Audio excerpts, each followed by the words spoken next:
ಸಮಾಜದ ಪರಿಕಲ್ಪನೆ ಇರುವಂತಹ ಹಲವು ಸಂಘ ಸಂಸ್ಥೆಗಳಿದೆ. ಯಾವುದೇ ಇಂತಹವುಗಳ ತರಬೇತಿಗಳು ಆಗಬೇಕಾದ್ರೆ ಒಂದು ಯುವಶಕ್ತಿ ಕೇಂದ್ರ ಅಂತ ಹೆಸರಿಟ್ಟುಕೊಂಡು ಅಲ್ಲಿ ಯಾವತ್ತೂ 1,000 ಮಕ್ಕಳು ಯಾರು ಬಂದರೂ ಕೂಡ ಅದಕ್ಕೊಂದು ಕ್ಯಾಂಪ್ ಮಾಡುವಾಗೆ. ಯಾಕೆಂತ ಹೇಳಿದ್ರೆ ಪ್ರತಿಯೊಂದು ಕೂಡ ಕ್ಯಾಂಪ್ ಮಾಡುವಾಗ ಯಾವ ದುಡ್ಡು ಹೆಚ್ಚಾಗಿ ಬರ್ತಾ ಇರಲಿಲ್ಲ. ಉದಾಹರಣೆಗೆ NCC ಚಟುವಟಿಕೆ ಆಗುವಾಗ ಕೂಡ ಕ್ಯಾಂಪ್ ಆಗುವಾಗ ನಾನು ನೋಡ್ತೇನೆ ಎಂದು ಅದಕ್ಕೆ ಬೇಕಾಗುವಂಥ ದೊಡ್ಡ ಮೊತ್ತ ಒಂದು ಸರ್ಕಾರ ಆಗಲಿ ಅದಕ್ಕೆ ಸಂಬಂಧಪಟ್ಟ ಒಂದು ಸಿಕ್ಕುವುದಿಲ್ಲ. ಅದು ಬಹಳ ಕಷ್ಟದಲ್ಲಿ ಆ ಕ್ಯಾಂಪ್ಗಳು ಆಗುವುದು. ಅದೇ ರೀತಿ ಇವತ್ತು ಸರ್ಕಾರಕ್ಕೆ ಸಂಬಂಧಪಟ್ಟ ಬೇರೆ ಬೇರೆ ಕ್ಯಾಂಪ್ಗಳು ಕೂಡ ಅದು ಅಗ್ನಿಶಾಮಕಕ್ಕೆ ಸಂಬಂಧಪಟ್ಟದಿರ್ಬೋದು, ಬೇರೆ ಬೇರೆ ಕ್ಯಾಂಪ್ಗಳಾಗುವಾಗ ಅಲ್ಲೂ ಕೂಡ ಕೊರತೆ ಬಜೆಟ್ಗಳು ಇರುವುದು ನಾವು ಗಮನಿಸಬೇಕು. ಇಂಥ ಸಂದರ್ಭದಲ್ಲಿ ಸಮಾಜದ ಪರಿಕಲ್ಪನೆ ಇರುವಂತಹ ಒಂದು ಇದರಲ್ಲಿ ನಮ್ಮದಂಥ ಕ್ಯಾಂಪನ್ನು ಯಾವತ್ತೂ ಮಾಡಲಿಕ್ಕೆ ನಮಗೆ ಸರಿಯಾದ ಒಂದು ಶಕ್ತಿ ಕೇಂದ್ರ ಅಲ್ಲಿದೆ. ಇದಕ್ಕಾಗಿ ನಾನು ಹಿಂದೆಯೂ ಹೇಳಿದ್ದೇನೆ, ಅದಕ್ಕೆಲ್ಲ ಒಂದು 10-20 ಕೋಟಿ ರೂಪಾಯಿ ಖರ್ಚು ಮಾಡಿಕೊಂಡು ಅದನ್ನು ಮಾಡಿದರೆ ಮಾತ್ರ ಅದನ್ನು ಪರಿಪೂರ್ಣವಾಗಿ ಯಾವುದೇ ಸಮಸ್ಯೆ ಇಲ್ಲದೆ ಮಾಡಲಿಕ್ಕೆ ಆಗ್ತದೆ. ಈಗಲೇ ಅದು ನವೀಕರಣ ಆದ ಮೇಲೆ ಆದಂಥ ಕ್ಯಾಂಪಿನ ಬಗ್ಗೆ ತಾವುಗಳಲ್ಲಿ ಜವಾಬ್ದಾರಿ ತೆಗೆದುಕೊಂಡು ಆ ಕ್ಯಾಂಪ್ಗಳನ್ನು ಮಾಡಿದ್ದೀರಿ. ಈಗ ಕ್ಯಾಂಪ್ ಮಾಡುವಾಗ ನಿಮಗೆ ಯಾವ ಸಮಸ್ಯೆ ಇದೆ ಹೇಳಿ? ಉಳ್ಕೊಳ್ಳೋದಾಗಲಿ, ಒಂದು ನೀರಿನ ಆಗಲಿ, ಅಥವಾ ಈಗೊಂದು ಕರೆಂಟಿನ ಜನರೇಟರ್ನ, ಅಥವಾ ಒಂದು ಫುಡ್ ತಯಾರು ಮಾಡುವಲ್ಲಿ ಯಾವ ವಿಷಯದಲ್ಲೂ ಕೂಡ ಅಲ್ಲಿ, ಅಥವಾ ವ್ಯಾಯಾಮ ಮಾಡಲಿಕ್ಕೆ ಇರ್ಬೋದು, ಯಾವುದೇ ವಿಷಯದಲ್ಲಿ ಯಾವ ಸಮಸ್ಯೆಯೂ ಇಲ್ಲದೆ ಸುಸೂತ್ರವಾಗಿ ನಡೆಯುವುದನ್ನು ನಾವು ಗಮನಿಸ್ತಾ ಇದ್ದೇವೆ. ಆಲೋಚನೆ ಮಾಡಿಕೊಂಡು ಖಂಡಿತ ಇಂಥ ಸಂದರ್ಭ ನಮಗೆ ಅವಕಾಶ ಸಿಕ್ಕುವಾಗ ನಾವು ಕೈಕಟ್ಟಿ ಕೂತ್ಕೊಳ್ಬಾರದು, ಹಿಂದೆ ಹೋಗಬಾರದು ಎಂಬ ಜಾಯಮಾನ. ಅದರ ಮುಖಾಂತರ ಇವತ್ತು ನಮ್ಮ ಇಡೀ ಸಂಸ್ಥೆಯನ್ನು ತೋರಿಸಿಕೊಳ್ಬೇಕಾದ್ದು ನಮ್ಮ ಧರ್ಮ. ಈ ದೃಷ್ಟಿಯಲ್ಲಿ ಇದೆಲ್ಲ ಅಭಿವೃದ್ಧಿಯ ನೆಪದಲ್ಲಿ ಇದೆಂದೂ ಜನಮರಳು ಜಾತ್ರೆ ಮರಳು ಅಂತೇಳಿ ಆಗಬಾರ್ದು. ಈ ಒಂದು ಇಡೀ ಜಾಂಬೂರಿ ಆದಮೇಲೆ 100 ಸಂದೇಶಗಳನ್ನು ಆ ಜಾಂಬೂರಿಯ ಮುಖಾಂತರ ಕೊಡಬೇಕು. ಅದರ ಜೊತೆ ಇವತ್ತು ಒಂದು ನಮ್ಮ ಏನು ಕಿರುಕುಳದ ಅಥವಾ ನಮ್ಮ ಈ ಜಿಲ್ಲೆಯ ಅಭಿವೃದ್ಧಿ ಇದೆ, ಬೇರೆ ಬೇರೆ ನಮ್ಮ ಸ್ಥಳೀಯ ಸಂಸ್ಥೆಗಳ ಎಲ್ಲವನ್ನು ನೆಪದಲ್ಲಿ ಇಟ್ಟುಕೊಂಡು ನಾವು ಈ ಜಾಂಬೂರಿಯನ್ನು ಮಾಡಬೇಕು ಎಂಬ ಆಶೆ. ಯಾಕಂತ ಹೇಳಿದ್ರೆ ಮುಖ್ಯವಾಗಿ ಬರಬೇಕಾದ್ದು ಇದೆಲ್ಲ ಸಂದೇಶಗಳಿರಲಿ, ಅದೆಲ್ಲದರ ಜೊತೆ ನಮಗೆ ಮುಖ್ಯವಾಗಿ ಬಂದದ್ದು ಇಡೀ ಒಂದು ನೆನಪಿನಲ್ಲಿ ಉಳಿಯುವಂಥ ಒಂದು ವಿಷಯವನ್ನು ಮಾಡಬೇಕು. ಖಾಲಿ ಜನಮರಳು ಜಾತ್ರೆ ಮಾಡುವಂತಿರುವುದಾಗಿ 7 ದಿನದ ಸಮಾರಂಭ ಮಾಡಿ ನಾವು ಕೈಕಟ್ಟಿ ಕೂತ್ಕೊಂಡ್ರೆ ಸರಿಯಾಗಿ. ಇದಕ್ಕಾಗಿ ಅದನ್ನು ನೆನಪಿನಲ್ಲಿ ಇಡಬೇಕಾದ್ರೆ ಶಾಶ್ವತವಾಗಿ ಒಂದು ಏನಾದರೂ ಕೆಲಸ ಆಗುತ್ತೆ. ಶಾಶ್ವತ ಆದಂಥ ಕೆಲಸ ಯಾವುದು? ಹಾಗಾದರೆ ಪಿಲಿಕುಲದ ಅಭಿವೃದ್ಧಿ, ಅಥವಾ ಉಡುಪಿ ಜಿಲ್ಲೆಯಲ್ಲಿ ಕೂಡ ಇಷ್ಟೇ ಪ್ರಮಾಣದ ಅಲ್ಲೂ ಕೂಡ ಇದೆ. ಇದರ ಜೊತೆ ನಮ್ಮ ಸ್ಥಳೀಯ ಸಂಸ್ಥೆಯಲ್ಲಿ ಅದು ಬೆಳ್ತಂಗಡಿ ಇರ್ಬೋದು, ಅಥವಾ ನಿಮ್ಮ ಬೇರೆ ಬೇರೆ ಸ್ಥಳೀಯ ಸಂಸ್ಥೆಗಳಿರ್ಬೋದು, ಎಲ್ಲವನ್ನೂ ನಾವು ಒಂದು ನಮ್ಮ ಕೇಂದ್ರವನ್ನಾಗಿ ಯಾವುದನ್ನು ಕೈಯಾಚದೆ ನಮ್ಮ ಇಡೀ ಒಂದು ಈ ಸಂಸ್ಥೆಯನ್ನು, ನಮ್ಮ ಸ್ಥಳೀಯ ಸಂಸ್ಥೆಗಳನ್ನು ಹೇಗೆ ಮುಂದೆ ಹೋಗಬಹುದು ಎಂಬುದರ ಬಗ್ಗೆ ನಾವು ಆಲೋಚನೆ ಮಾಡ್ತೇವೆ. ನಾನು ಕೂಡ ದಾಯಿತ ಇದು ಜಾಂಬೂರಿಂದ ಆಗುವಾಗ ಇದು ವಿಶ್ವಮಟ್ಟದ ಆಗಬೇಕು ಅಂತ ಹೇಳ್ಬೋದು. ಇದನ್ನು ಕಲ್ಚರಲ್ ಜಾಂಬೂರಿ ಎಂಬ ಹೆಸರನ್ನು ಕೊಡಬೇಕು ಅಂತ ಹೇಳಿ ಆಯ್ತು. ಇದಕ್ಕೆ ತಯಾರಿ ನಮ್ಮ ಸಂಸ್ಥೆ ನಿಮಗೆ ಗೊತ್ತುಂಟು. ಬಹಳ ಮುಖ್ಯವಾಗಿ ನಾನು ಹೇಳಲಿಕ್ಕೆ, ನಮ್ಮ ಸಂಸ್ಥೆಯಲ್ಲಿ ನಮ್ಮದೇ ಆದಂತಹ ಚಟುವಟಿಕೆಗಳಿದೆ. ನಮ್ಗೆ ಇಡೀ ವರ್ಷ ನಾವು ಒಂದು ದಿನವೂ ಬಿಡದೆ ನಾವು ಕೆಲಸ ಮಾಡಿಕೊಂಡು ಹೋಗುವುದು. ಇಡೀ ನಮ್ಮ ಆಳ್ವಾಸ್ ಎಜುಕೇಶನ್ ಫೌಂಡೇಶನ್ ಇದರಲ್ಲಿ 22,000ರಷ್ಟು ಮಕ್ಕಳು ಇದ್ದುಕೊಂಡು 20,000 ಮಕ್ಕಳು ನಮ್ಮ ಇದರಲ್ಲಿ ಹಾಸ್ಟೆಲ್ನಲ್ಲಿ ಇರುವವರು. ಹೀಗಿರುವಾಗ ಇದನ್ನು ಯಾಕೆ ಹೇಳ್ತೇನೆ ಅಂತ ಹೇಳಿ ಸ್ವಾಮಿ, ಒಂದು ಪೀಠಿಗೆಗಳು ಬೇಕು, ಒಂದು ಅರ್ಥ ಆಗಬೇಕಲ್ಲ. ನನಗೆ ಬಹಳ ಮುಖ್ಯವಾದಂಥ ಚರ್ಚೆ ಆಗಬೇಕು. ಇವತ್ತು ನಿರ್ಧಾರ ಮಾಡಬೇಕು, ತಾವುಗಳು ಇದ್ದವರಿಗೆ ಒಂದು ನಿರ್ಧಾರ ಮಾಡಬೇಕು. ಅದಕ್ಕಾಗಿ ನಾನು ಈ ಪೀಠಿಗಳನ್ನು ಹೇಳುವಷ್ಟು ಬೇರೆ ಯಾವುದಕ್ಕಲ್ಲ. ಮತ್ತೆ ಏನು ನನ್ನನ್ನು ನಾನು ಹೊಗಳಿಕೊಳ್ಳಿಕ್ಕೆ ಅಲ್ಲ, ಒಂದು ಪೀಠಿಗೆ ಕರೆಕ್ಟ್ ಆಗಬೇಕು. ಅದಕ್ಕೆ ಬೇಕಾಗಿ ಇದನ್ನು ನಾನು ಹೇಳೋದು. ಇವತ್ತು ಇಡೀ ಆಗುವಾಗ ನಾವು ಅಲ್ಲಿ ಇಡೀ ವರ್ಷ ಚಟುವಟಿಕೆ ಮಾಡಿಕೊಂಡಿರುವಾಗ ನಾನು ಅದರೊಟ್ಟಿಗೆ ಇದನ್ನು ಮುಖ್ಯವಾಗಿ ನಮ್ಮ ಮೂಡಿಗೆರೆಯಲ್ಲಿ ನಮ್ಮ ಆವರಣವನ್ನು ನೆನಪಿಟ್ಟುಕೊಂಡಿದ್ದರೆ ಹೋಗಿದ್ದು ಅಷ್ಟು ಸುಲಭ ಅಲ್ಲ. ಜಾಂಬೂರಿ ಮಾಡಿದಂತಿದ್ರೆ ಅಷ್ಟು ಸುಲಭ ಅಲ್ಲ. ಮಾಡಬೇಕಾದ್ರೆ ಅಷ್ಟು ಫೆಸಿಲಿಟಿಗಳು ಅಲ್ಲಿ ಇದ್ದರೆ ಮಾತ್ರ ಸಾಧ್ಯ. ಇದನ್ನು ನಾನು ನನ್ನ ಪರವಾಗಿ ನಾನು ಹೇಳೋದಾದರೆ, ಇಷ್ಟು ಫೆಸಿಲಿಟಿ ಇದ್ದದ್ದು ಇವತ್ತು ನಮ್ಮ ರಾಜ್ಯದಲ್ಲಿ ಅಷ್ಟು ಸುಲಭದಲ್ಲಿ ಒಂದು ಆವರಣ ಸಿಗ್ಲಿಕ್ಕೆ ಸಾಧ್ಯ ಇಲ್ಲ. ಇದ್ದರೂ ಕೂಡ ಅದನ್ನು ಉದಾರವಾಗಿ ಕೊಡುವವರು ಯಾರೂ ಇಲ್ಲ. ನಾನು ಇದನ್ನು ಬಹಳಷ್ಟು ಒಂದು ಹೆಮ್ಮೆಯಿಂದ ನಾನು ಹೇಳ್ತೇನೆ. ಹೀಗಿರುವಾಗ ಅದನ್ನು ಉಪಯೋಗಿಸ್ಕೊಂಡು ಮಾಡಬೇಕು. ಹಾಗಾದರೆ ನಮ್ಮ ಚಟುವಟಿಕೆಗಳನ್ನು ನಾವು ನೋಡಬೇಕು. ಇಡೀ ನಮ್ಮ ಹಾಸ್ಟೆಲ್ಗಳನ್ನು ಹೇಗೆ ಇವತ್ತು ನಾವು ಸಂಪೂರ್ಣ ನಮ್ಮ ಮಕ್ಕಳನ್ನು ಮನೆ ಕಳಿಸಲಿಕ್ಕೆ ಯಾವ ಸಂದರ್ಭ ಸಾಧ್ಯ? ನಮ್ಮಲ್ಲಿ ಹೈಸ್ಕೂಲ್ ಉಂಟು, PUC ಉಂಟು, 3 ಯೂನಿವರ್ಸಿಟಿ ಸಂಬಂಧಪಟ್ಟ ಡಿಗ್ರಿ ಉಂಟು. ಇದೆಲ್ಲವೂ ಏಕಕಾಲದಲ್ಲಿ ರಜೆ ಕೊಡೋದಾದ್ರೆ ಹೇಗೆ? ಆಮೇಲೆ ಮಕ್ಕಳನ್ನು ಉಳಿಸಿಕೊಳ್ಳೋದಾದ್ರೆ ಹೇಗೆ? ಇದನ್ನು ನಡೆಸುವುದಾದ್ರೆ ಹೇಗೆ? ಅದರ ಜೊತೆ ನಮ್ಮ ವರ್ಷ ಪ್ರತಿ ನಡೆಯುವಂಥ ನಮ್ಮ ಸಮಾರಂಭಗಳು, ಅದು ನುಡಿಸಿರ್ಬೋದು, ವಿರಾಸತ್ತಿರ್ಬೋದು, ಇದರ ಒಟ್ಟಿಗೆ ನಾವು ಹೇಗೆ ಮಾಡಬಹುದು, ಇದನ್ನೂ ಮಾಡಲಿಕ್ಕಿದೆ. ಇದೆಲ್ಲವನ್ನು ನೋಡಿಕೊಂಡು ನಾನು ಆಲೋಚನೆ ಮಾಡುವಾಗ ಡಿಸೆಂಬರ್ನಲ್ಲಿ ಇದನ್ನು ಮಾಡುವ ಅಂತೇಳಿ ಒಂದು ತೀರ್ಮಾನ. ಅದ್ರ ಜೊತೆ ಇದನ್ನು ಆಗಾಗ ನಮಗೆ ಫೆಸ್ಟಿವಲ್ ಮಾಡಲಿಕ್ಕೆ ಆಗುತ್ತಿಲ್ಲ. ನುಡಿಸಿರಿ ವಿರಾಸತ್ತನ್ನು ಮುಂದೆಯೋ ಅಥವಾ ಹಿಂದೆಯೋ ಇಟ್ಟುಕೊಂಡು ನಡುವಿನಲ್ಲಿ ಅದನ್ನು ಇಟ್ಟುಕೊಂಡು ನಮ್ಮ ಜಾಂಬೂರಿಯನ್ನು ಮಾಡಬೇಕು. ಅಂದರೆ ನುಡಿಸಿರಿ ವಿರಾಸತ್ತನ್ನು 4 ದಿವಸ ಮಾಡಿ 2 ದಿವಸ ರಜೆ ಇಟ್ಟು ವಿಶ್ರಾಂತಿ ಪಡೆದು ನಮ್ಮ ಜಾಂಬೂರಿಯನ್ನು ಮಾಡಿ 7 ದಿನ ಮಾಡಿ ಅದನ್ನು ನಾವು ಬಿಡಬೇಕು. ಮತ್ತೆ ನಮ್ಮ ಮಕ್ಕಳನ್ನು ಕರೀಲಿಕ್ಕಾಗ್ತದೆ. ಅಂತಿದ್ದು ಒಂದು 15 ದಿವಸ ಸಂಪೂರ್ಣ ನಮ್ಮ ಇದನ್ನು ನಾವು ಈ ಚಟುವಟಿಕೆ ತೆಗೆದುಕೊಳ್ಬೇಕು.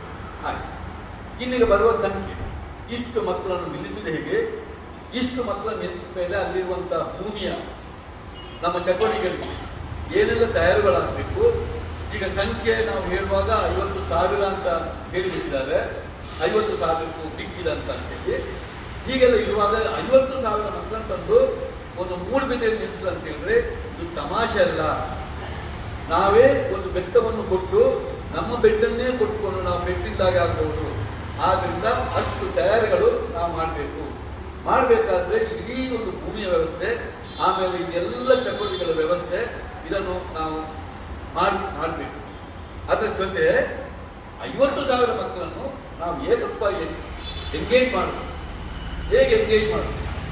ಇವತ್ತು 50,000 ಮಕ್ಕಳು ಇಡೀ ರಾಜ್ಯ ಮಾತ್ರ ಅಲ್ಲ, ದೇಶ ಮಾತ್ರ ಅಲ್ಲ, ಅಂತಾರಾಷ್ಟ್ರೀಯ ಮಟ್ಟದಲ್ಲಿ ಬರ್ತಾರೆ. ರಾಜ್ಯ ಮಟ್ಟದ ಮಕ್ಕಳ ಒಂದು ಸಮಸ್ಯೆ ಬೇರೆ, ಇವತ್ತು ದೇಶೀಯ ಮಟ್ಟದ ಮಕ್ಕಳು ಕೇಳುವಾಗ ಅದರ ಸಮಸ್ಯೆ ಬೇರೆ, ಇನ್ನು ಅಂತಾರಾಷ್ಟ್ರೀಯ ಮಟ್ಟದ ಮಕ್ಕಳು ಕೇಳಿದರೆ ಆ ಸಮಸ್ಯೆಗಳೇ ಬೇರೆ. ನೀವು ಆಲೋಚನೆ ಮಾಡ್ತೀವಿ ಗೊತ್ತಾಗ್ತದೆ. ಇಂಥ ಮಕ್ಕಳನ್ನು ಅದು ಬರುವುದು ಹೋಗುವುದರ ಜೊತೆ ಇಡೀ ಆ ಮಕ್ಕಳನ್ನು ಎಲ್ಲೆಲ್ಲಿ ಉಳಿಸಿಕೊಳ್ಳುವುದು, ಅದನ್ನು ಎಂಗೇಜ್ ಮಾಡೋದು ಹೇಗೆ ಎಂಬುದನ್ನು ನೋಡ್ಬೇಕು. ಆಯ್ತಪ್ಪ, ಬೆಳಿಗ್ಗೆ 6 ಗಂಟೆಗೆ ಇದ್ದು 6 ಗಂಟೆ ಇದ್ದು ರಾತ್ರಿ 10 ಗಂಟೆಗೆ ಮಲಗಿದ್ದು, ಸರಿ. ಇದರ ನಡುವಿನಲ್ಲಿ ಚಟುವಟಿಕೆ ಏನು? ಇಲ್ಲಿ ಬಹಳಷ್ಟು ಕ್ಯಾಂಪ್ ಮಾಡಿದವರು ನೀವಿದ್ದೀರಿ. ಒಂದು 100 ಜನವನ್ನು, 200 ಜನವನ್ನು, 500 ಜನರನ್ನು, 1000 ಜನರನ್ನು ಇಟ್ಕೊಂಡು ಮಾಡಿದ ಕ್ಯಾಂಪ್ಗಳು ಬೇಕಾದಷ್ಟು ನನ್ನ ಕಣ್ಣೆದುರಿನಲ್ಲಿ ನೀವೇ ಮಾಡಿದಿದೆ. ನೀವೆಲ್ಲದರಲ್ಲಿ ತೊಡಗಿಸಿಕೊಂಡಿದ್ದೀರಿ. ಇಡೀ ಕ್ಯಾಂಪನ್ನು ಮಾಡುವಾಗ ಅದರ ಬಗ್ಗೆ ನಿಮಗೆ ಚಟುವಟಿಕೆ ಗೊತ್ತು. ಈ ಚಟುವಟಿಕೆ ಹೇಗೆ? ಅದೇನು ದೊಡ್ಡ ಕಷ್ಟ ಸಾಧ್ಯವಾದಂಥ ವಿಚಾರ, ಅದು ನಮಗೆ ಬೇಕಾದಷ್ಟು ನಿಮಗೆಲ್ಲ ಮಾಡಿ ಗೊತ್ತಿದೆ. ಇಲ್ಲಿ 50,000 ಅಂತೇಳಿ ಸಂಖ್ಯೆ ಆಗುವಾಗ ಇವರನ್ನು ಹೇಗೆ ಮಾಡುವುದು? ಉದ್ಘಾಟನಾ ಸಮಾರಂಭ ಮಾಡುವುದು ಹೇಗೆ? ಸಮಾರೋಪ ಸಮಾರಂಭ ಮಾಡುವುದು ಹೇಗೆ? ಅದರ ಜೊತೆಯಲ್ಲಿ ಇಡೀ ಚಟುವಟಿಕೆ ಬೆಳಗಿಂದ ಸಂಜೆವರೆಗೆ ಇವರನ್ನು ಎಂಗೇಜ್ ಮಾಡಿದ್ದು ಹೇಗೆ? ಬಹಳ ಸುಲಭದಲ್ಲಿ ಸಾಂಸ್ಕೃತಿಕವಾದಂಥ ಇದು ಕಲ್ಚರಲ್ ಜಾಂಬೂರಿ ಅಂತ ಹೆಸರು ಕೊಡ್ಬೋದು. ಆದರೆ ಕಲ್ಚರಲ್ ಜಾಂಬೂರಿಗೆ ಕಲ್ಚರನ್ನ ಏನು ಕೊಡುಗೆ ಕೊಡೋದು? ಆ ಇಡೀ ಒಂದು ಬೆಳಗಿನ ಸಂಜೆವರೆಗೆ ನಾವು ಹೇಗೆ ಅದನ್ನು ಕಟ್ಟುದಪ್ಪ? ಫುಡ್ ತಯಾರು ಮಾಡೋದಾಗಿರ್ಬೋದು, ಅಥವಾ ಬಟವಾಣಿಗಳು ಇರ್ಬೋದು, ಇಡೀ ಅವರ ಆರೋಗ್ಯ ಕಾಪಾಡುವುದಿರ್ಬೋದು, ಬಹಳ ಮುಖ್ಯವಾಗಿ ಉಪಯೋಗವಂಥ ನೀರುಗಳಿರ್ಬೋದು, ಇದನ್ನೆಲ್ಲ ನಾವು ಆಲೋಚನೆ ಮಾಡಬೇಕು. ಹೀಗೆ ಆಲೋಚನೆ ಮಾಡುವಾಗ ನಾವು ನಮ್ಮ ಮುಖ್ಯವಾದಂಥ ನಮ್ಮ ವಿಚಾರವನ್ನು ಬಿಟ್ಬಿಡ್ಲಿಕ್ಕೆ ಆಗುವುದಿಲ್ಲ. ಒಟ್ಟಾರೆ ಮಕ್ಕಳನ್ನು ಸೇರಿಸಿ ನಮ್ಮ ಮುಖ್ಯ ವಿಚಾರ ಅಂದರೆ ಸ್ಕೌಟ್ ಗೈಡ್ಗೆ ಸಂಬಂಧಪಟ್ಟ ಬೇರೆ ಬೇರೆ ತರಬೇತಿಗಳು ಇರ್ಬೋದು, ಅದಕ್ಕೆ ಸಂಬಂಧಪಟ್ಟದಿರ್ಬೋದು. ಇದನ್ನು ಬಿಟ್ಟು ನಾಳೆ ನಮ್ಮದು ಚಟುವಟಿಕೆ ಅಲ್ಲ, ಇದನ್ನು ಸೇರಿಸಿಕೊಡುವಾಗ ಇಷ್ಟು ಪ್ರಮಾಣದ ಮಕ್ಕಳನ್ನು ಒಂದು ರೀತಿಯಲ್ಲಿ ನಿರೀಕ್ಷೆಯನ್ನು ಮಾಡಬೇಕಾದ್ರೆ ಎಷ್ಟು ವಿಭಾಗಗಳಾಗಿ ಮಾಡಬೇಕಾಗ್ತದೆ, ಎಷ್ಟು ಜನರು ಇವತ್ತು ತರಬೇತಿ ಆದವರು ಬೇಕಾಗ್ತದೆ. ಇವತ್ತು ಒಬ್ಬೊಬ್ಬರಿಗೆ ಒಂದು ಕೆಪಾಸಿಟಿ ಎಷ್ಟು ಅದನ್ನು ಮಾಡುವಷ್ಟು, ಒಂದು 500 ಮಕ್ಕಳು 1000 ಮಕ್ಕಳು ಒಬ್ಬೊಬ್ಬರು ಅಡಿಯಲ್ಲಿ ಹೇಗೆ ಇಟ್ಟುಕೊಂಡು ಇವತ್ತು ಮಾಡ್ಬೋದು ಎಂಬುದರ ಬಗ್ಗೆ ನಾವು ಗಂಭೀರವಾಗಿ ಆಲೋಚನೆ ಮಾಡಬೇಕು. ಮಾಡದೆ ಹೋದ್ರೆ ಇಲ್ಲಿ ಗೊಂದಲ. ಈ ದೃಷ್ಟಿಯಲ್ಲಿ ಆಯ್ತಪ್ಪ, ಒಂದು ಮೊನ್ನೆ ಹೀಗೆ ಮಾತಾಡುವಾಗ ನಾವೆಲ್ಲ ತೀರ್ಮಾನ ಮಾಡ್ತೀವಿ ಕೆಲವು ವಿಷಯ. ಇವತ್ತೊಂದು 10 ಗಂಟೆವರೆಗೆ ಬೆಳಿಗ್ಗೆ 6 ಗಂಟೆಯಿಂದ ಇದರಲ್ಲಿ ನಮ್ಮ ಬೆಳಗ್ಗಿನ ಕಾಫಿ ತಿಂಡಿ ಆಗಬೇಕು. ಕಾಫಿ ತಿಂಡಿಯಲ್ಲಿ ಬಹಳ ಒಳ್ಳೆಯ ಕಾಫಿ ತಿಂಡಿ ನಾವು ಕೊಡಬೇಕು, ಆರೋಗ್ಯಕರವಾದಂಥ ಕಾಫಿ ತಿಂಡಿ ಕೊಡಬೇಕು. ಆಮೇಲೆ ಒಂದು ಲಘು ಪಾನೀಯ ಮಕ್ಕಳು 11 ಗಂಟೆ ಕೊಡಬೇಕು. ಆಮೇಲೆ ಮಧ್ಯಾಹ್ನದ ಊಟವನ್ನು ಬಹಳ ಚಂದ ರೀತಿಯಲ್ಲಿ ನಾವು ಕೊಡಬೇಕು. 4 ಗಂಟೆಗೆ ಪುನಃ ಒಂದು ಲಘು ಪಾನೀಯ ಕೊಡಬೇಕು. ಪುನಃ ರಾತ್ರಿಯ ಊಟವನ್ನು ಕೊಡಬೇಕು. ಇದ್ರ ಜೊತೆ ಒಂದು ಕುಡಿಕೆ ಹಾಲು, ಒಂದು ಹಣ್ಣು ಕೊಡಬೇಕು ರಾತ್ರಿ ಮಲಗುವಾಗ. ಇಷ್ಟನ್ನು ನಾವು ಮಾಡಬೇಕಾಗ್ತದೆ. ಇಷ್ಟನ್ನು ಮಾಡುವಂತ ಹೇಳಿದ್ರೆ ಅದನ್ನು ಬಟವಾಡಿ ಮಾಡುವುದು ಇದನ್ನು ಆಲೋಚನೆ ಮಾಡಬೇಕು. ಮಾಡಿಕೊಂಡು ಇನ್ನು ಇಡೀ ದಿನದ ತರಬೇತಿ ಮಾಡುವಾಗ ಅದು ಒಂದು 10 ಗಂಟೆವರೆಗೆ ಸರಿ, ಬೆಳಗಿಂದ 6 ಗಂಟೆಯಿಂದ 10 ಗಂಟೆವರೆಗೆ ನಮ್ಮ ಇದಕ್ಕೆ ಸಂಬಂಧಪಟ್ಟ ತರಬೇತಿಗಳನ್ನು ನಾವು ತಿಂಗಳ ಮಾಡಿಕೊಡ್ಬೇಕು. ಆಮೇಲೆ ಅಲ್ಲಿ ಬೇರೆ ಈಗ ಒಂದು ಅವರನ್ನು ಎಕ್ಸ್ಕರ್ಷನ್ಗೆ ಪ್ರವಾಸಕ್ಕೆ ಕರ್ಕೊಂಡು ಹೋಗ್ಬೇಕಾದ್ರೆ, ಸರಿಯಪ್ಪ ಇಲ್ಲಿರುವ ಜಾಗ ಯಾವುದು, ಮಾಸಾಗ ಒಂದು ಪಿಲುಕುಲ ಅಂತ ಹೇಳ್ಬೋದು, ಸಮುದ್ರದ ಬದಿ ಅಂತ ಹೇಳ್ಬೋದು, ಅಥವಾ ಹಲವಾರು ಬೇರೆ ಆಲೋಚನೆ ಮಾಡ್ಬೋದು. ಆದರೆ ಈ ಇಡೀ 50,000 ಮಕ್ಕಳನ್ನು ಹೇಗೆ ನಾವು 7 ದಿನದಲ್ಲಿ ಡಿವೈಡ್ ಮಾಡೋದು, ಕೊಂಡೋಗೋದು ಹೇಗೆ, ಬರುವುದು ಹೇಗೆ, ಅಲ್ಲಿ ಅವರನ್ನು ಎಂಗೇಜ್ ಮಾಡೋದು, ಇದೆಲ್ಲ ಕಪಿಗಳನ್ನು ಕೊಂಡೋಗಿ ಇಷ್ಟು ಕಪಿಗಳನ್ನು ಒಟ್ಟಿಗೆ ಕೊಂಡೋಗುವಾಗ ಅಷ್ಟು ಸುಲಭ ಅಲ್ಲ. ಎಷ್ಟು ನೀವು ಶಿಸ್ತು ಅಂತ ಹೇಳಿ, ಎಷ್ಟು ಶಿಸ್ತು ಅಂತ ಹೇಳಿದ್ರು ಅದು ಮಕ್ಕಳೇ ಸಂಖ್ಯೆ, ಮಕ್ಕಳು ಯಾರು, ಇವರನ್ನು ಕಂಟ್ರೋಲ್ ಮಾಡಬೇಕಾದ್ರೆ ಚಿಂತದಲ್ಲಿ ಮಾಡಬೇಕಾದ್ರೆ ನಮ್ಮಲ್ಲಿ ಎಷ್ಟು ಜನ ಬೇಕು. ಸಮುದ್ರ ಬದಿಯಿಂದ ನಾವು ಸುಲಭದಲ್ಲಿ ಹೇಳ್ಬೋದು, ದಿನ ಪೇಪರ್ ಓದ್ತಾ ಇದ್ದೀವಿ ಸಮುದ್ರ ಬದಿಯ ಕಥೆ. ಇವತ್ತು ಸಮುದ್ರ ಬದಿಯಿಂದ ಹೇಳಿದ ಮೇಲೆ ಒಂದೇ ಒಂದು ಸಮಸ್ಯೆಗಳು ಬರದಾಗೆ ನಾವು ನೋಡಬೇಕು. ಹೋಗುವುದು ಬರುವುದು, ಅಲ್ಲಿ ಇರುವ ಚಟುವಟಿಕೆ, ಅಲ್ಲಿ ಹೋದಾಗ ಅಲ್ಲಿ ಊಟ ತಿಂಡಿ, ಮಧ್ಯಾಹ್ನ ಅಲ್ಲಿ ಊಟ ತಿಂಡಿ ಆಗ್ತದೆ. ಇದನ್ನೆಲ್ಲ ಮಾಡಿಕೊಂಡು ನಾವು ಹೋಗ್ಬೇಕಾಗ್ತದೆ. ಇದು ಆ ಎಕ್ಸ್ಕರ್ಷನ್ಗಳು ತಿಳ್ಕೊಂಡು. ಇನ್ನು ಉಳಿದ ಇದನ್ನೆಲ್ಲರನ್ನು 50,000 ಜನರ ಜೊತೆ ಪಿಲುಕುಲಕ್ಕೆ ಕರ್ಕೊಂಡು ಹೋಗ್ಲಿಕ್ಕಾಗ್ತದೆ, ಅಥವಾ ಸಮುದ್ರ ಬದಿಗೆ ಕೊಂಡು ಹೋಗ್ಬೇಕಾಗ್ತದೆ. ಇದನ್ನು ಬೇಕಾದಷ್ಟು ನಮಗೆ ಬೇಕಿದ್ದಾಗಿ ಡಿವೈಡ್ ಮಾಡಿಕೊಂಡು ನಾವು ಎಲ್ಲೆಲ್ಲಿಗೆ ಮಕ್ಕಳು ಹೋಗುವುದನ್ನು ಜೊತೆ ಉಳಿದ ಮಕ್ಕಳನ್ನು ಏನು ಮಾಡಬೇಕಪ್ಪ, ಹೆಚ್ಚು ತಿಳಿದ್ರೆ ಒಂದು ದಿನದಲ್ಲಿ 5,000 10,000 ಜನರು ಕಲಿಸ್ಕೊಂಡು ಮತ್ತು 50,000 40,000 ಜನ ಇದ್ದಾರೆ. ಇವರನ್ನಲ್ಲಿ ಕೂತ್ಕೊಳಿಸಿ ಏನು ಮಾಡ್ಬೋದು, ನೀವು ನಿದ್ದೆ ಮಾಡಿ ಹೇಳಲಿಕ್ಕಾಗ್ತದ. ನಾನು ತಮಾಷೆಗೊಂದು ಹೇಳಿದ್ದು, ಒಂದು ಏಕಭಾಷೆ ಅಂತ ನಮ್ಮಲ್ಲಿ ಒಂದು ಶಾಲೆ ಉಂಟು, ನಮ್ಮ ಹತ್ತಿರ ಹೊಸಪೇಟೆ ಒಂದೇ ಮಾಸ್ಟರ್ 5 ಕ್ಲಾಸ್ ಉಂಟು. ನಾನು ಹೆಡ್ ಮಾಸ್ಟರ್ ಅಂತ ಕೇಳಿದ್ರು, ಸರ್ ನೀವು 5 ಕ್ಲಾಸ್ಗಳು ನೀವು ಹೇಗೆ ಮಾಡಿದ್ದೀರಿ?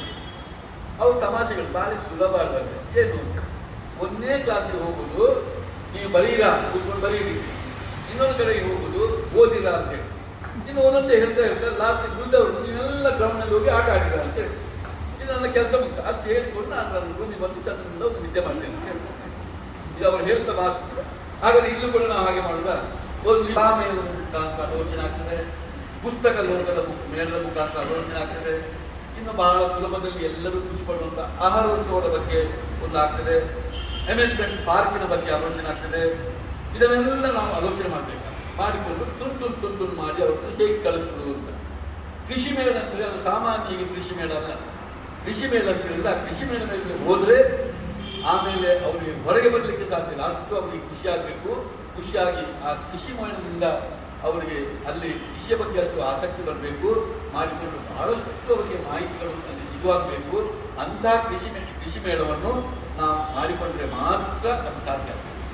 ಅಂಥ ಕೃಷಿ ಮೇಳವನ್ನು ನಾವು ಸರಿಯಾಗಿ ವ್ಯವಸ್ಥೆ ಮಾಡಿಕೊಂಡು ಅದರಲ್ಲಿ ಬಹಳಷ್ಟು ದೈವ, ಅದು 5-6 ತಿಂಗಳ ಕೆಲಸ. ಕೃಷಿ ಮೇಳ ಅಂತ ಹೇಳಿದ್ರೆ 1 ತಿಂಗಳಲ್ಲಿ ಆಗುವ ಕೆಲಸ ಅಲ್ಲ. ತುಂಬ ಗಿಡಗಳನ್ನು ನಾವು ಈಗಾಗಲೇ ನಡಬೇಕು. ನಟ್ಟು ಅದನ್ನು ಆ ಸಮಯದಲ್ಲಿ ಫಸಲು ಬರುವಾಗ ಆಗಬೇಕು. ನೀವು ನೋಡಿದ್ದೀರಿ, ನಮ್ಮ ಹುಣಸಿಗೆಯಲ್ಲಿ ಮಾಡ್ತಿದ್ದರೆ ನೋಡಿದ್ವಿ. ಅಂಥ ಕೃಷಿ ಮೇಳ ಆದರೆ ಒಂದು ಇಷ್ಟು ಮಕ್ಕಳನ್ನು ನಾವು ಅದರ ಒಳಗೆ ಬಿಟ್ಟರೆ ಅವರು ಸಾಧಾರಣ ಬೆಳಿಗ್ಗೆ 11 ಗಂಟೆಯಿಂದ ಸಂಜೆ ಇರುವಂತಹ ಸಮಯದಲ್ಲಿ ಸಂಪೂರ್ಣ ಅದನ್ನು ನೋಡಿಕೊಂಡು ಬರುವ ಹಾಗೆ ಆಗಬೇಕು. ಒಂದಿಷ್ಟು ಮಕ್ಕಳು ಸೈನ್ಸ್ ಎಕ್ಸಿಬಿಷನ್ ಅಂತ ಹೇಳಿದ್ರೆ 4 ಪ್ರದರ್ಶನ ಮಾಡಿಕೊಂಡು ಅಲ್ಲಿ ಇಟ್ಟುಕೊಂಡು 4 ಮಕ್ಕಳ ಇಟ್ಕೊಂಡು ತೋರಿಸೋದಲ್ಲ. ಇಡೀ ಸೈನ್ಸ್ ಮೇಳ ಅಂತ ಹೇಳಿದ್ರೆ ಅವರು ಅಂಥ ಸೈನ್ಸ್ ಮೇಳವನ್ನು ನೋಡಬೇಕು. ಇದಕ್ಕಾಗಿ ಬಹಳ ಈಗ ಇಸ್ರೋದಂತ ಅಥವಾ ಬೇರೆ ಬೇರೆ ಬಹಳ ದೊಡ್ಡ ಸಂಸ್ಥೆಗಳಿದೆ, ಅವರೊಟ್ಟಿಗೆ ನಾವು ಒಪ್ಪಂದ ಮಾಡಿಕೊಂಡು ಎಲ್ಲೂ ಇಲ್ಲದಂಥ ಒಂದು ಸೈನ್ಸ್ ಮೇಳವನ್ನು ನಾವು ಮಾಡಬೇಕು. ಅದರಲ್ಲಿ ಮಕ್ಕಳನ್ನೂ ತೊಡಗಿಸಿಕೊಂಡು ಅದನ್ನು ಮೊದಲು ತೊಡಗಿಸಿಕೊಂಡು ಕೆಲವು ನಾವು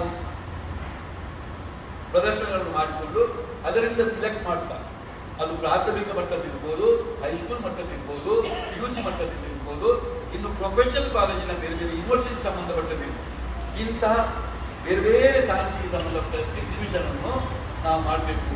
ಅದಕ್ಕೆ ಬೇರೆ ಮೆಡಿಕಲ್ಗೆ ಸಂಬಂಧಪಟ್ಟಂತ ಇವತ್ತು ಇಡೀ ಒಂದು ಇಲ್ಲಿ ಒಂದು 7-8 ಮೆಡಿಕಲ್ ಕಾಲೇಜುಗಳಿದೆ. ಅವರೊಟ್ಟಿಗೂ ಮಾತಾಡಿಕೊಂಡು ಎಷ್ಟೋ ಸ್ಪೆಸಿಮೆನ್ಗಳನ್ನು ನಾವು ತಂದು ಸರಿಯಾದ ಜಾಗದಲ್ಲಿ ಇಟ್ಟುಕೊಂಡು ಆ ಸೈನ್ಸ್ ಎಕ್ಸಿಬಿಷನ್ ಆಗಬೇಕು.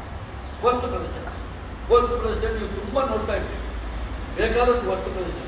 ಈ ವಸ್ತು ಪ್ರದರ್ಶನಗಳು ಮತ್ತು ಕಲಾಮೇಳ, ಯಾಕೆಂದರೆ ಕಲ್ಚರ್ ಹೇಳುವಾಗ ಅದು ಕಲಾಮೇಳ, ಅದು ನಮ್ಮ ಮಣ್ಣಿಗೆ ಸಂಬಂಧಪಟ್ಟದಿರ್ಬೋದು, ಆ ಮಣ್ಣಿಗೆ, ಅಥವಾ ಒಂದು ಲೋಹದಿರ್ಬೋದು, ನಮ್ಮ ಕಲ್ಲಿದ್ದಿರ್ಬೋದು, ಅಥವಾ ನಮ್ಮ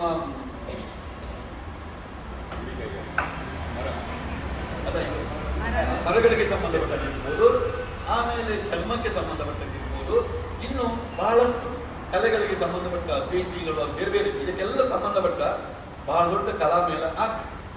ಪುಸ್ತಕ ಇದು ಒಂದಾಯ್ತು. ಇದರ ಜೊತೆಯಲ್ಲಿ ಪುಸ್ತಕ ಮೇಳ ಅಂತ ಹೇಳಿದ್ರೆ ಇದು ಇವತ್ತು ನಮ್ಮ ನೇಷನಲ್ ಲೆವೆಲಲ್ಲಿ ಇಂಟರ್ನ್ಯಾಷನಲ್ ಆಗುವಾಗ ಅದಕ್ಕೆ ಸಂಬಂಧಪಟ್ಟ ಪುಸ್ತಕಗಳನ್ನು ಇಡಬೇಕು ಹೊರತು ಇವತ್ತು ಇಂಥ ಪುಸ್ತಕಗಳನ್ನು ಖಾಲಿ ಭಜನೆ ಮಾಡುವ ಪುಸ್ತಕಗಳನ್ನು ಅಥವಾ ನಮ್ಮ ಮನೆಯಲ್ಲಿ ಅಡುಗೆ ತಯಾರು ಮಾಡುವ ಪುಸ್ತಕಗಳನ್ನು ಇದನ್ನು ಇಟ್ಟುಕೊಂಡು ನಾವು ಇದಲ್ಲ.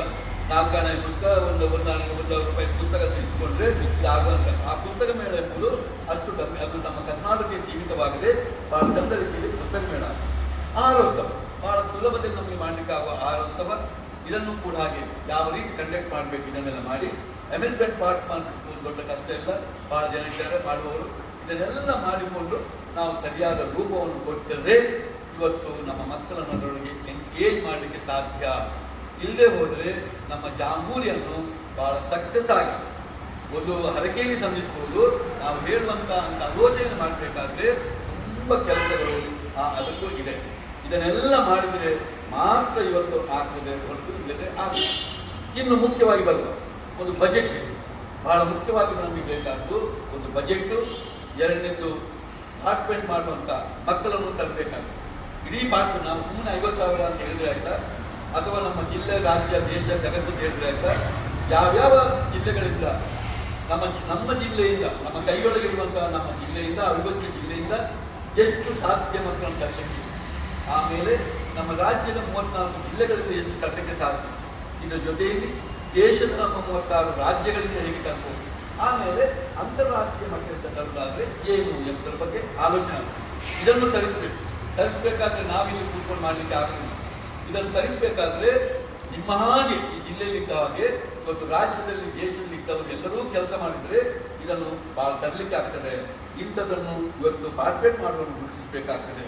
ಇದರ ಒಟ್ಟಿಗೆ ನಾನು ಹೇಳಿದಂಥ ಪ್ರಿಪ್ರೇಷನ್ ಆಗಿ ಹೇಳಿದಾಗೆ ಮೂಗಿದ್ದಿರ್ಬೋದು, ಬೇರೆ ಬೇರೆ ವಿಚಾರದಲ್ಲಿರ್ಬೋದು, ಈ ಪ್ರಿಪ್ರೇಷನ್ಸ್ಗಳನ್ನು ಮಾಡುವಂಥದ್ದು ಭಾಳ ದೊಡ್ಡ ನಮಗೆ ಒಂದು ಇದು. ಇದರ ಜೊತೆಯಲ್ಲಿ ಫುಡ್ಡನ್ನು ಮಾಡಬೇಕಾದ್ರೆ ಇಷ್ಟು ಜನರಿಗೆ ಏಕಕಾಲದಲ್ಲಿ ಏಕರೀತಿಯ ಫುಡ್ಡನ್ನು ಮಾಡಿಕೊಂಡು ನಾವು ಅದನ್ನು ಎಲ್ಲೂ ಜನಜಂಗುಳಿ ಆಗದಾಗೆ ಅದನ್ನು ಸುಧಾರಿಸಿಕೊಂಡು ಹೋಗಬೇಕಾದ್ರೆ ಅಷ್ಟು ಸುಲಭ ಸಾಧ್ಯ ಅಲ್ಲ. ಈ ಎಲ್ಲ ದೃಷ್ಟಿಯಲ್ಲಿ ಫುಡ್ ಎಂಬುದು ಬಹಳ ಮುಖ್ಯವಾಗಿದೆ. ನಾವು ಬಹಳ ಸುಲಭದಲ್ಲಿ ನಾವು ಹೇಳ್ತೇವೆ ನಮ್ಮ ಇಡೀ ಬಜೆಟನ್ನು ಮಾಡುವಾಗ ಇದರಲ್ಲಿ ನೀವು ಏನು ಮಾಡಬೇಕು ಅಂತ ಕೊಟ್ಟಾಗ ಫುಡ್ ಚಾರ್ಜಿಗೆ ಯಾವ ದೃಷ್ಟಿಯಲ್ಲೂ ಬೆಳಗಿನ ಕಾಫಿ, ಮಧ್ಯಾಹ್ನ ಊಟ, ರಾತ್ರಿ ಊಟ ಇಟ್ಟುಕೊಂಡು ಈ ಲಘು ಪಾನೀಯಗಳನ್ನು ಇಟ್ಟುಕೊಂಡು ಒಂದು ಹಾಲು ಮತ್ತೊಂದು ಹಣ್ಣು ಎಲ್ಲ ಕೊಡಬೇಕಾದ್ರೆ ದಿನಕ್ಕೆ ಒಂದು 200 ರೂಪಾಯಿ ಖರ್ಚಿಲ್ಲದೆ ಮಾಡಲಿಕ್ಕೆ ಸಾಧ್ಯವೇ ಇಲ್ಲ. ನಾವು ಒಟ್ಟಾರೆ ಮೊಸರನ್ನ ಒಟ್ಟಾರೆ ಇದನ್ನು ಕೊಟ್ಟಿಟ್ಕೊಂಡಿರ್ಲಿಕ್ಕೆ ಆಗೋದಿಲ್ಲ. ಸರಿಯಾದ ರೀತಿಯಲ್ಲಿ ನಾವು ಫುಡ್ಡನ್ನು ಕೊಟ್ಟುಕೊಂಡು ಆ ಫುಡ್ ಎಂಬುದು ಬಹಳ ಮುಖ್ಯವಾಗ್ತದೆ. ನಾಳೆ ಮಕ್ಕಳು ಒಂದು ಫುಡ್ ಅಂತ ಹೇಳಿದ್ರೆ ಅಷ್ಟು ಒಳ್ಳೆಯ ಫುಡ್ ನಮಗೆ ಸಿಕ್ಕಿದೆ, ಉಳ್ಕೊಂಡು ಅಂತ ಹೇಳಿದ್ರೆ ನಮಗೆ ಅಷ್ಟು ಒಳ್ಳೆಯ ವ್ಯವಸ್ಥೆಯಲ್ಲಿ ಕೊಟ್ಟಿದ್ದಾರೆ. ಎಲ್ಲೋ ಒಂದು ಕಡೆಯಲ್ಲಿ ನಮಗೆ ಚಾಕ ಹಾಕಿಕೊಂಡು ಮಲಗಿಸಿದಲ್ಲ, ನಾವೇ ನೆಲದಲ್ಲಿ ಮಲಗಿದಲ್ಲ, ಒಂದು ಉಳ್ಕೊಳ್ಳೋ ವ್ಯವಸ್ಥೆಯು ಅಷ್ಟೇ ಸಮರ್ಪಕವಾಗಿದೆ. ಆ ನೀರುಗಳನ್ನೆಲ್ಲ ಬಹಳ ಸ್ವಚ್ಛ ನೀರುಗಳನ್ನು ಸಿಕ್ಕುವಾಗೆ ಮಾಡಿದ್ದಾರೆ ಎಂಬುದರ ಬಗ್ಗೆ ಇದೆಲ್ಲ ಆಗಬೇಕು. ಈಗ ಆಗುವಾಗ 200 ರೂಪಾಯಿ ಅಥವಾ ಕನಿಷ್ಠ ಒಂದು ಫುಡ್ ಚಾರ್ಜಲ್ಲಿ ಬರ್ತದೆ. ಇನ್ನು ಬಹಳ ಸುಲಭದಲ್ಲಿ ಇಲ್ಲಿ ಬಂದಿದ್ದಾರೆ ಏನು ಕೇಳಿದ್ರೆ ಅವ್ರಿಗೊಂದು ಕಿಟ್ ಕೊಡಬೇಕು ಅಂತ. ಕಿಟ್ ಕೊಡಬೇಕು. ಕಿಟ್ನಲ್ಲಿ ಏನೇನು ತುಂಬಿಸ್ಬೇಕು ಅಂತ ಬರ್ತಿದ್ದಾರೆ. ನಮ್ಗೆ ಅಲ್ಲಿಂದ ಬಂದಿದೆ, ಪ್ರಭಾಗ ಪಡ್ಕೊಂಡಿದ್ದಾರೆ. ಏನೇನು ತುಂಬಿಸ್ಬೇಕು, ಒಂದು T shirt, car, Google, bag, cap, water bottle ಅಂತೆ, ಬುಕ್ಕು, ಅದು ಇದು ಕೇಳಿಕೊಂಡು ಅದಕ್ಕೆ ಸಾಧಾರಣ 650 ರೂಪಾಯಿ ಆಗ್ತದೆ. ಇದನ್ನು ಕಿಟ್ ನಾವು ಕೊಡಬೇಕು. ನೀವು ಕೂಡ ಉದಾರವಾಗಿ ಮಕ್ಕಳಿಗೊಂದು ಕಿಟ್ ಕೊಡಬೇಕು, ಹೇಗೆ ಕೊಡಬೇಕಪ್ಪ ಯಾಕಂದ್ರೆ ನಿಮಗೂ ಸಿಗ್ತದೆ ಅದಕ್ಕೆ.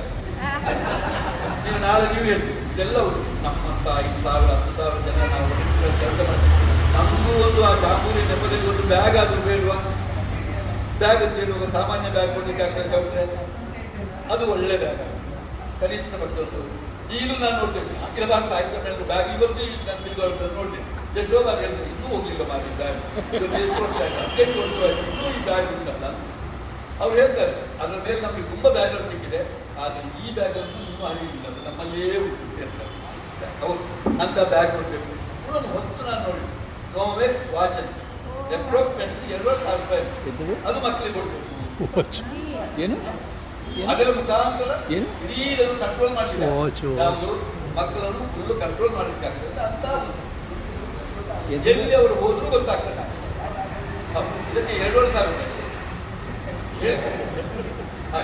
ಇಂಥ ಒಂದು ವಾಚನ್ನು ಕೊಡಬೇಕು ಅಂತ ಐಡೆಂಟಿಫೈ ಮಾಡಿ ಎಲ್ಲಿ ಹೋದ್ರು ಅವ್ರು ಎಲ್ಲಿ ಗೊತ್ತಿದ್ರೆ ಗೊತ್ತಾಗ್ತದೆ ಅವ್ರು ಎಲ್ಲಿದ್ದಾರೆ ಇಂಥ ಒಂದು ಇದೆಲ್ಲ ಕೊಟ್ಟುಕೊಂಡು ಈಗ ಹಾಗಾದರೆ ಇಡೀ ಇದಕ್ಕೊಂದು ಖರ್ಚು ವೆಚ್ಚ ಎಷ್ಟು ಇರ್ಬೋದು ಎಂಬುದನ್ನು ನೋಡಿ. ಹಾಗಾದರೆ ಏನು ನಮಗೆ ಬರುವ ದುಡ್ಡು ಯಾವುದು? ಮಕ್ಕಳಿಂದ ನಾವು ವಸೂಲು ಮಾಡಿದ ದುಡ್ಡು ಯಾವುದಿದೆ, ಒಂದು ಅದು ಯಾವುದು ರಿಜಿಸ್ಟರ್ ಅಂತ ಒಂದು ದುಡ್ಡು ಬರ್ತದೆ, ಅದರಲ್ಲಿ ನಾವು ಒಂದು ನೋಡಬೇಕು. ಎರಡನೇದು ಮತ್ತೆ ನಮಗೆ ಬೇಕಾದ್ದು ಸರ್ಕಾರ, ಬಹಳ ಮುಖ್ಯವಾಗಿ ಸರ್ಕಾರ.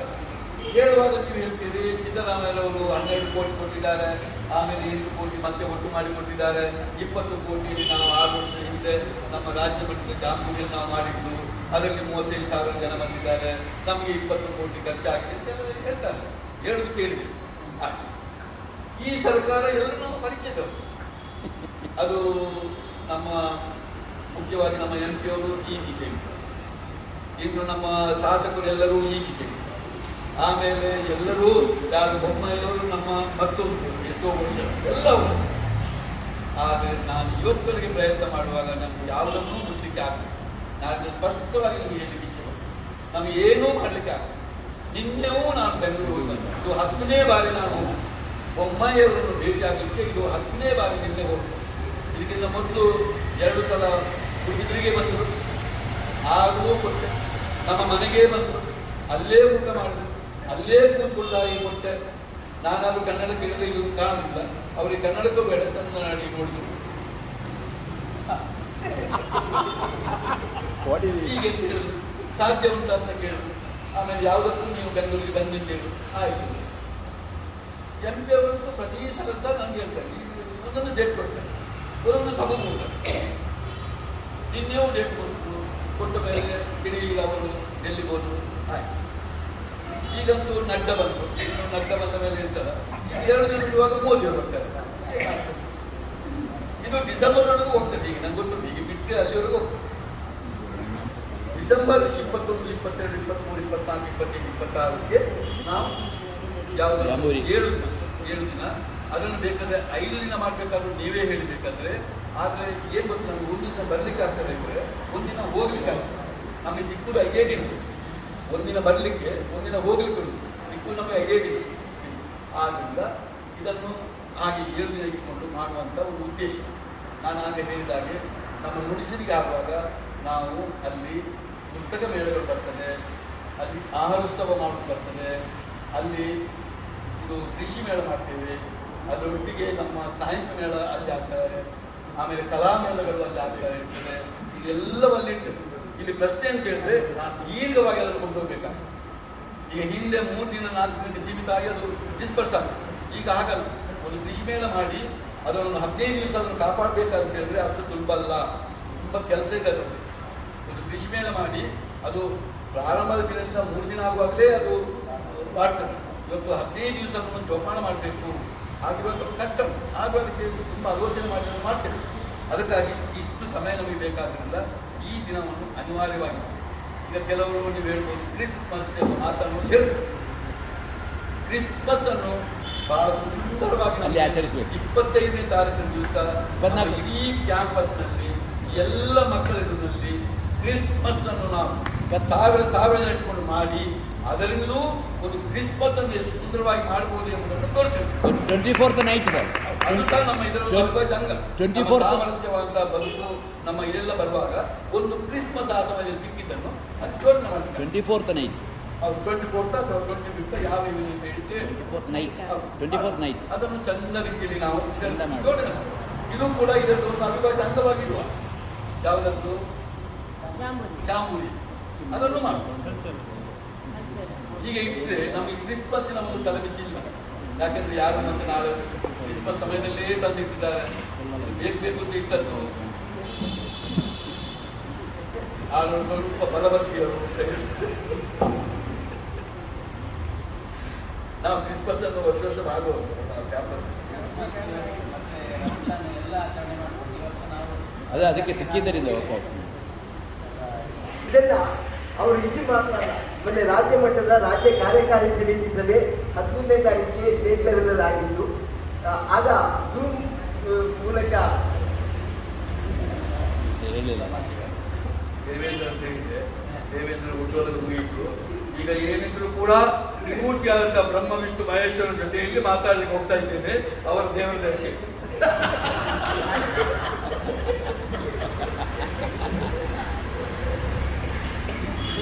ಇದೇ ರೀತಿಯಲ್ಲಿ ಅವರು ರಾಜ್ಯ ಕಾರ್ಯಕಾರಿ ಸಮಿತಿಯಲ್ಲೂ ವಿಷಯಗಳನ್ನು ಮಂಡಿಸಿದ್ದಾರೆ.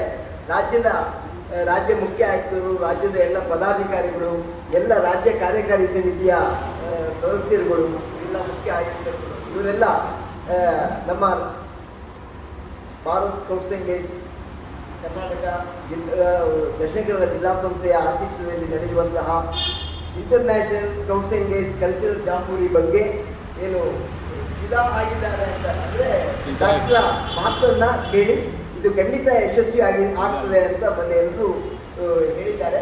ಅದೇ ರೀತಿಯಲ್ಲಿ ಎಲ್ಲರೂ ಕೂಡ ನಮ್ಮ ಎಲ್ಲ ರೀತಿಯ ಕೂಡ ಉತ್ತಮ ಸಹಕಾರವನ್ನು ನೀಡುವುದಾಗಿ ತಿಳಿಸಿದ್ದಾರೆ. ಎಲ್ಲ ಜಿಲ್ಲಾ ಮುಖ್ಯ ಆಯುಕ್ತರುಗಳ ಸಭೆಯನ್ನು ಮುಂದಿನ ತಿಂಗಳ ಪ್ರಥಮ ವಾರದಲ್ಲಿ ಎಲ್ಲ DCC district chief commissioner, scouts and guide commissioner, ಜಿಲ್ಲಾ ಕಾರ್ಯದರ್ಶಿಗಳ ಸಭೆ ಮೂಡಬಿದ್ರೆಯಲ್ಲಿ ನಡೆಸುವವರಿದ್ದಾರೆ. ಹಾಗೆ ರಾಜ್ಯ ಮಟ್ಟದಲ್ಲಿ ಮುಖ್ಯಮಂತ್ರಿಗಳ ಒಂದು ಆದೇಶದ ಮೇರೆಗೆ ಮುಖ್ಯ ಕಾರ್ಯದರ್ಶಿಗಳು ಮತ್ತು ಎಲ್ಲ ಪ್ರಧಾನ ಆಯುಕ್ತರುಗಳ ಸಭೆಯನ್ನು ಅವರು ಕರೆದು ಎಲ್ಲ ಇಲಾಖೆಗಳ ಸಹಕಾರ ಸಿಗುವ ಬಗ್ಗೆ ಮತ್ತು ಜಿಲ್ಲಾಧಿಕಾರಿಗಳ ನೇತೃತ್ವದಲ್ಲಿ ಉಳಿದ ಅಧಿಕಾರಿಗಳ ಸಭೆ, ಹೀಗೆ ಎಲ್ಲ ಸಭೆಗಳ ಬಗ್ಗೆ ಡಾಕ್ಟರ್ ಮೋಹನ್ ಆಳ್ವ ಅವರು ಯೋಜನೆ ಮಾಡಿಕೊಂಡಿದ್ದಾರೆ. ಇದೆಲ್ಲ ಯಶಸ್ವಿ ಆಗ್ತದೆ. ಅವರು ಹೇಳಿದ ಹಾಗೆ ನಾವೆಲ್ಲ ಒಗ್ಗಟ್ಟಿನಿಂದ ಕೆಲಸ ಮಾಡಿದರೆ ಇದು ಖಂಡಿತ ಸಾಧ್ಯ. ಇಲ್ಲಿ ಒಳ್ಳೆಯ ಸಂಘಟಕರುಗಳು ಅನೇಕ ಕಾರ್ಯಕ್ರಮ ಮಾಡಿದಂಥ ಅನುಭವದ ಎಲ್ಲ ಒಬ್ಬೊಬ್ಬರು 100 ಜನ ಬಲ ಆದವರು ಇದ್ದಾರೆ. ಇಲ್ಲಿ ಬಂದವರು ಸಂಖ್ಯೆ 50 ಆದರೂ ಕೂಡ ಅಷ್ಟು ನಮ್ಮಲ್ಲಿ ಶಕ್ತಿ ಇದೆ. ಒಂದೊಂದು ತಾಲೂಕಿನ ಹೆಜ್ಜೆಯಲ್ಲಿ ಬಂದಿದ್ದೀವಿ. ನಾವೆಲ್ಲ ಒಟ್ಟು ಸೇರಿ ಇದನ್ನು ಅತ್ಯಂತ ಯಶಸ್ವಿಯಾಗಿ ಮಾಡೋಣ. ಇದೇ ರೀತಿಯಲ್ಲಿ ಜಿಲ್ಲಾ ಮುಖ್ಯ ಆಯುಕ್ತರು ಡಾಕ್ಟರ್ ಮೋಹನ್ ಆಳ್ವರು ದೇವೇಂದ್ರ ಬಂದಿದ್ದಾರೆ ಅಂತ ಹೇಳಿದ್ರು. ಅದು ಕಥೆಯಲ್ಲಿ ಮಾತ್ರ ಸೋಲುವುದು, ಯಕ್ಷಗಾನದಲ್ಲಿ ನಾವು ಪ್ರತಿ ಸಲ ನೋಡ್ತೇವೆ. ದೇವೇಂದ್ರ ಒಂದು ವೇಳೆ ಸೋಲುವಂತಹ ಸಂದರ್ಭ ಬಂದರೆ ಅಲ್ಲಿ ತ್ರಿಮೂರ್ತಿಗಳು ಪ್ರತ್ಯಕ್ಷ ಆಗ್ತಾರೆ. ಇದು ನಾವು ಕಥೆಯಲ್ಲಿ ಕಂಡುಕೊಂಡಂತಹ ಒಂದು ಸಹಜ ವಿಷಯ, ಸತ್ಯದ ವಿಷಯ.